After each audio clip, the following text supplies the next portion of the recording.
syndicat de la feuille de paie. Pour chaque salarié, on se bat sans délai.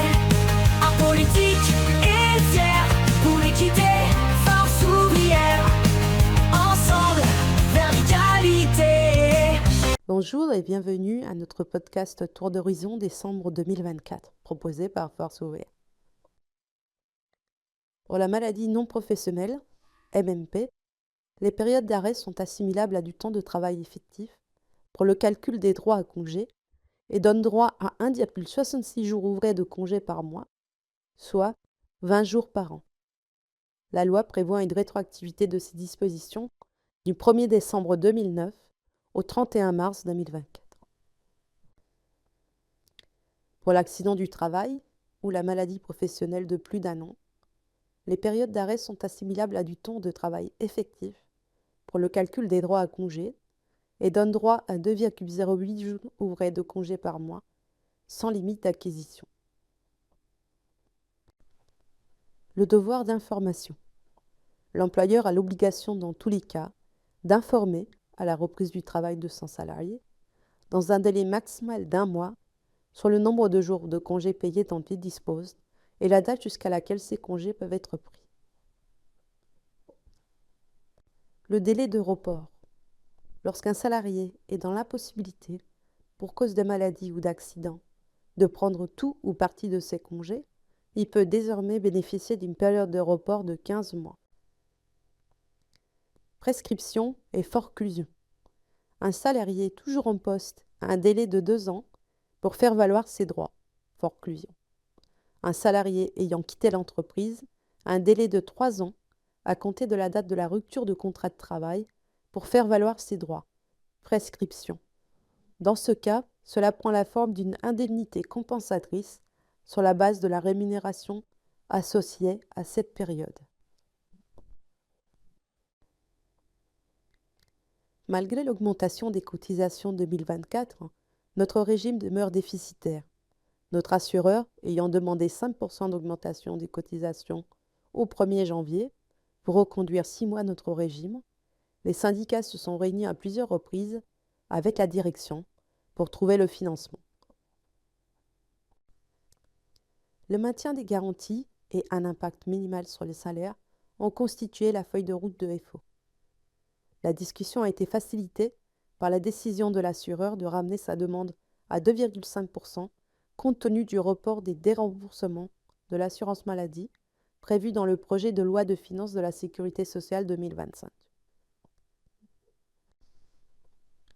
La direction a proposé d'appliquer une hausse paritaire de 2,5% des cotisations sur la famille à charge et le conjoint facultatif, ce que FO a refusé, considérant que les conjoints non à charge avaient été suffisamment sollicités cette année avec une hausse de 50%. La direction maintenant cette proposition, nous avons demandé en contrepartie le déplafonnement sur les hauts salaires, apportant 0,7% afin de diminuer l'ensemble des hausses de cotisations. La hausse des cotisations résiduelles serait de 1,8%. FO demande à la direction que l'appel d'offres soit entrepris dès janvier afin de sécuriser le deuxième semestre au plus tôt. Nous voulons éviter que l'incertitude qui plane sur le groupe soit aggravée par une incertitude sur la pérennité des garanties existantes. La commission emploi du comité de groupe s'est réunie pour analyser le bilan de la formation 2023. La loi est peu contraignante. Par principe, l'employeur assure l'adaptation des salariés à leur poste de travail, y veille au maintien de leur capacité à occuper un emploi, un budget de seulement 1% de la masse salariale et une fréquence minimum d'une seule formation sur 6 ans. Le constat est simple. Chaque année, un plan de formation ambitieux est rogné dans la réalité. Avant chaque fin de semestre, Atos gèle les formations pour que le bilan comptable montre une meilleure productivité. Atos met en place des barrières aux formations. Dernièrement, Atos Bulgarie refusait toute formation, même motivée par le manager, qui ne serait pas accompagnée d'un justificatif business, donc chiffré. Pour FO, un vrai droit à la formation c'est au moins une semaine de formation par an pour tous les salariés. La direction s'est toujours employée à veiller en 9 langues sur l'employabilité des salariés, ce qui signifie, en langage concret, à sortir des effectifs ceux d'entre nous jugés par elle inemployables. La chasse aux intercontrats en étant la partie la plus visible. Or, il apparaît depuis plusieurs mois que cette pratique s'est industrialisée autant sur Atos que sur Eviden. Des licenciements aux motivations abusives, des ruptures brutales de période d'essai deviennent des choses de plus en plus courantes. Et FO dénonce, bien évidemment, ces chasses aux sorcières qui s'accompagnent parfois de harcèlement des salariés signés. Nous recommandons donc chaudement aux salariés confrontés à cette douloureuse situation à se rapprocher d'un délégué FO. En 2024, 437 départs ont déjà été enregistrés. À cela s'ajoutent 382 suppressions de postes prévues pour 2025-2026.